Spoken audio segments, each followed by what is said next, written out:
자, 민주당이 장외투쟁에 나섰다고 하는데요. 바로 어디일까요? 바로 광화문 광장입니다. 지금 저희가 영상 또 보여드릴 텐데요. 오늘 아침에 광화문에 설치된 민주당의 천막 당사 모습입니다. 오른쪽에 더불어민주당 천막 당사 이렇게 현판까지 오늘 설치됐고요. 이 현판식이 오늘 아침에 또 진행됐다고 합니다. 민주당의 천막 당사가 설치된 건요 무려 12년 만이라고 합니다. 그래서 이재명 대표뿐만이 아니라 박찬대 원내대표 등 줄줄이 지도부들 총출동해서 아침에 저기서 현장 최고위까지 열었다고 하는데, 자, 그런데 이남희 의원, 자, 이남희 기자죠. 이남희 기자, 죄송합니다. 예, 제가 네. 계속 헷갈리고 있네요. 이남희 기자. 민주당. 그런데 민주당이 이제 겨우 복귀한 한덕수 총리의 탄핵을 예고했다. 이건 무슨 얘기예요? 저희도 깜짝 놀랐어요. 왜냐하면 노종면 원내대변인이 SNS에 올린 글이에요. 그래서 오늘 의견을 보면 재판관 6명 의견이 헌법재판관 임명, 그러니까 마은혁 헌법재판관 임명을 거부한다면은 파면 사유된다는 얘기다. 오늘 결론은. 그러니까 한대행이 다시 마은혁 그 재판관 후보자 임명을 거부한다면 다시 탄핵을 할 수 있다는 뜻이다. 이런 식으로 글을 올린 거예요. 그래서 저희가 이제 취재를 했죠. 민주당 쪽에. 다시 지금 재탄핵한다는 얘기인가요? 네. 탄핵 이미 지금 안 된다고 나왔는데 또 재탄핵한다는 얘기인가요? 했더니 일단은 개인적 의견이다. 이런 거지만은 한 번 더 압박하는 취지로 노종면 원내대변인이 글을 올렸다고 보실 수 있겠습니다. 또 하나는 지금 민주당 단독으로도 처리할 수 있게 된 거잖아요. 정족수가 151석으로도 된다는 얘기이기 때문에 여러 가지로 압박하는 취지에서 글을 올렸다고 보시면 되겠습니다. 그런데 그러면 이재명 대표, 자, 오늘 한 총리의 탄핵 기각 결정이 난 이후에 이재명 대표의 속내는 어땠을까요? 일단 기자들이 본 바에 따르면요, 어두운 표정을 좀 감추지 못했다고 하는데 이 대표 말 듣고 이야기 나눠보겠습니다. 탄핵할 정도는 이르지 않았다라는 판결을 우리 국민들께서 과연 납득할지 모르겠습니다. 경범죄 처벌법을 어겨도 다 벌금 내고 처벌하지 않습니까? 헌법상 의무를 명시적으로, 의도적으로, 악의를 가지고 어겨도 용서됩니까? 자, 이 대표 이렇게 얘기해요. 납득할지는 모르겠다라고 하지만 오늘 한 언론 보도에 따르면요, 홍익표 의원님, 보니까 최근 탄핵 심판들의 변론 횟수를 세보니까 이게 평균적으로 2.46회에 불과하다.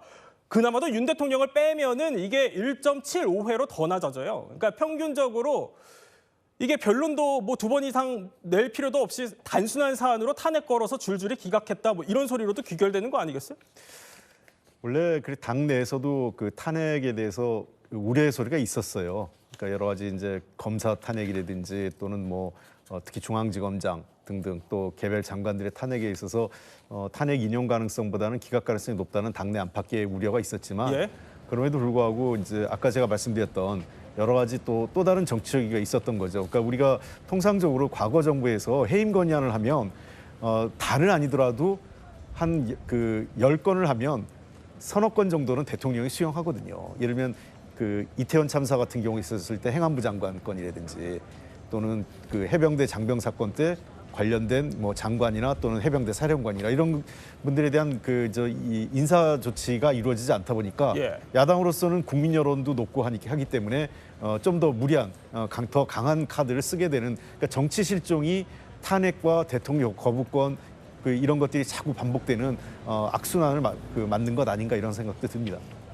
네, 뭐 여당에서야 당연한데, 그런데 민주당 내부에서도 저희가 알아보니까 김부겸 총리처럼 섣부른 탄핵, 지적 뼈아프다, 지도부 책임 느껴야 한다, 이렇게 비판이 나오고 있는 상황입니다. 또 나아가서요, 여권에서는 이제 이재명 대표를 향해서 사과해야 한다, 이런 요구까지 더불어서 이번에는 정계 은퇴까지 거론하는 분도 있습니다. 이재명 대표께 분명히 말씀드립니다. 이제 그만하시고 정계에서 은퇴하십시오. 도대체 무엇을 위해서 대통령이 되려는 것입니까? 그러니까 안철수 의원께 좀 돌려드리면 그런 말씀을 하실 자격이 있나요? 이재명 대표만 걸고 늘어지면 그 당의 대통령 후보 반열에 오릅니까? 얼마든지 하십시오. 자, 민주당이요. 그런데 아까 광화문에서 열었던 천막 당사뿐만이 아니라 지금 이 시각 여의도에서 출발을 해서요, 광화문으로 도보 집회까지 또 진행을 하고 있습니다. 거의 며칠째 계속 하고 있는 건데요. 지금 보면은 앞줄에 박찬대 원내대표 모습도 보이고요. 그러니까 오전에는 천막당사에 있다가 오후에는 지금 저렇게 도보 집회를 하고 있는 겁니다. 이뿐만이 아니라 헌재 앞에서 기자회견도 열고 또 장외 집회 열고 줄줄이 여론전에 그야말로 화력을 쏟고 있는 건데, 자, 그런데 홍익표 의원님, 아까 얘기를 들어보면 여권에서 주장하는 것처럼 이재명 대표의 어떤 사과나 당 차원의 책임 표명, 사실 이런 게 필요하다고 목소리가 나오는 것 같은데 의원님께서도 그럴 문제는 아니라고 보시는 겁니까? 그래서 뭐 이재명 대표도 그 방송 인터뷰 과정에서 민주당도 잘한 것 아니다 이렇게 그 얘기를 했고요. 실제로 이제 그 물론 뭐 대표의 결정 사항도 있고 권한도 있겠지만 기본적으로 이건 원내 사안이거든요. 예. 그래서 제가 보기에는 원내대표가 적절하게 입장을 한번 표명을 하고 유관 표명과 함께 다만 왜 이런지에 대한 배경 이런 과정을 좀 더 한번 소상하게 국민께 설명할 필요는 있지 않을까. 저는 뭐 그 민주당도 그에 합당한 이유가 있기 때문에 당당하게 그 사과 유관 표명과 함께 이유에 대해서도 설명할 필요가 있다고 생각합니다. 설명할 필요도 있다라는 건데. 제가 볼 때는 예. 우리 이재명 대표도 그렇고 박찬대 원내대표도 그렇고 굉장히 얼굴이 어두워졌어요. 지금 급박한 심정이고 지금 뭔가가 쫓기는 듯한 그런 건데 12년 만에 이 천막당사도 저는 뭐 민주당에서 저러한 형태로 해서 국민들에게 메시지를 준다고 하는 것도 저것도 하나의 정치 행위라고 볼 수가 있겠지만은 지금은 저는 오히려 이재명 대표나 박찬대 원내대표 민주당 지도부는 더 국민 속에 가서 국민의 목소리를 들어줘야 된다. 저는 이렇게 예. 생각을 합니다. 이러한 것이 먹히느냐 별로 먹히지 않아요. 우리도 사실은 지금 뭐 하고 싶으면 우리도 나가서 하려고 하죠. 지금 한번 보세요. 광화문이고 여의도고 매주 토요일 날 하는 거 우리 국민의힘에서 그거를 의도해서 집회를 했으면 그렇게 오겠습니까? 민주당에서 지금 엄청난 화력을 쏘아 부어가지고 해도 지금 한계성이 있잖아요. 그렇기 때문에 지금은 우리가 지금 국제 정세도 어렵고 지금 서민 경제도 어렵고 경제도 어렵기 때문에 정말로 민주당이 이제는 헌재의 시간으로 맡기고 지금이라도 좀 국민 속으로 더 들어가서 여야가 한번 민생 문제를 같이 의논하는 것이 맞지. 지금 보세요. 민주당에서도 내부에서 지금 벌써 지금 소용돌이가 있잖아요. 뭐 이재명 대표의 이게 반기를 들고 할 수 있는 이런 것이 있기 때문에 정말 제가 옆에서 훈수를 띈다면은 예. 그렇게 하는 게 맞다. 이게 섣부른 탄핵이 한두 번도 아니고 벌써 30번째 해왔잖아요. 앞으로 한덕수 총리를 재탄핵하겠습니까? 151석이라 해서 하는 순간 더 역풍을 맞는 그리고 민주당의 지금 그 지지하는 이 표도 추풍 낙엽처럼 떨리라 이렇게 보기 때문에 저는 냉정한 판단을 해서 민주당이 국민 곁으로 다가가야 된다. 그럼 우리가 같이 네. 민생 문제는 우리 국민의힘과 같이 의논하고 머리를 맞대고 해줘야 된다 이렇게 보는 겁니다. 예.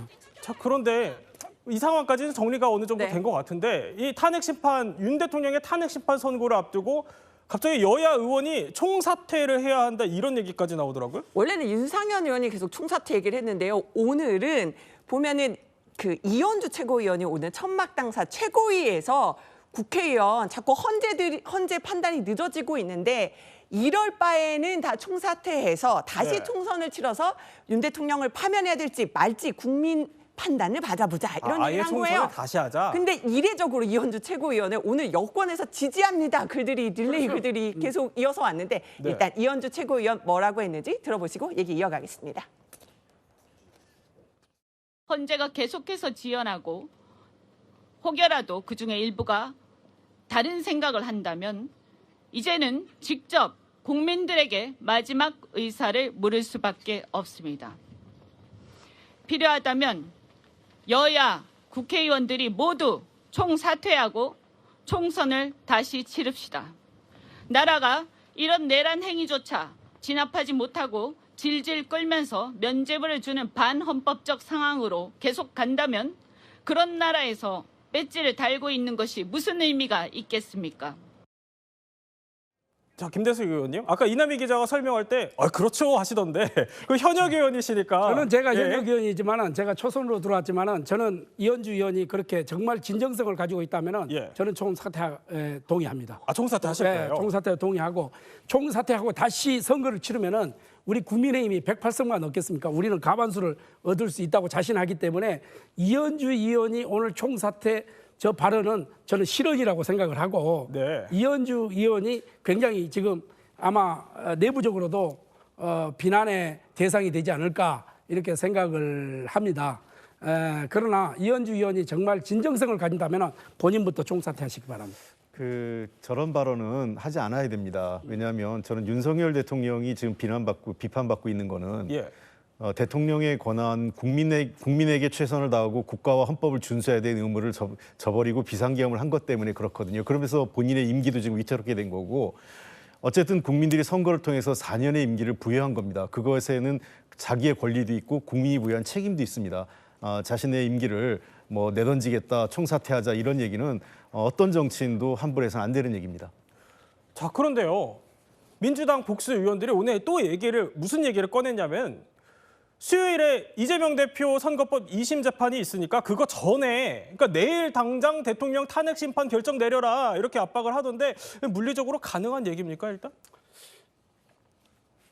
네. 그러니까 저 헌법재판관들이 합의만 되면은 물리적으로도 가능하죠. 왜냐하면 벌써 이미 최후 변론까지 끝났고 옛날에 저기 박근혜 대통령이나 노무현 대통령 할 때보다 훨씬 지금 길어졌잖아요. 예. 그렇기 때문에 바로 헌법재판관들만 협의만 되면은 평의만 합의가 되면은 충분하게 열 수가 있다. 물리적으로 가능하다. 물리적으로 예. 가능하죠. 예. 그런데 지금 현재 헌법재판관 8분이 서로가 지금 의견이 일치가 안 되는 것 같아요. 갑론을박이 있죠. 거기는 두 가지가 있다고 생각을 해요. 첫째는 이게 국민들에게 우리가 이만큼 심사숙고하고 고심하고 있다 하는 것을 보여주는 의미가 하나가 있고, 예. 두 번째는 8분이 의견이 안 맞는 거죠. 의견이 안 맞고 갑론을박이 벌어지고 있기 때문에 지금 결과를 빨리 도출해 내지 못하고 있다. 저는 이렇게 보는 겁니다. 네. 홍익표 의원님은 물리적으로 가능하다고 보시는 겁니까? 물리적으로 가능한 여부를 떠나서 예. 우리 민주당이 요구하는 거는 헌법재판소가 빨리 국민적 피해나 국가적 어떤 손실 등을 리더십의 공백에 따른 그런 피해를 감안할 때 빨리 내려달라는 얘기죠. 예. 저거를 뭐 이재명 대표의 2심 선고와 연계해서 앞이냐 뒤냐, 뭐 그동안 뭐 일부 여권 일각에서는 이 2심 재판보다 늦게 해야 된다. 또 마찬가지로 민주당에서도 먼저 해야 된다 이렇게 얘기하는 것 자체는 사법부에서 하는 것과 헌법재판소 하는 일을 서로 연계해서 선후관계를 자꾸 연결시키려고 하는 것 자체는 잘못됐다고 봅니다. 네.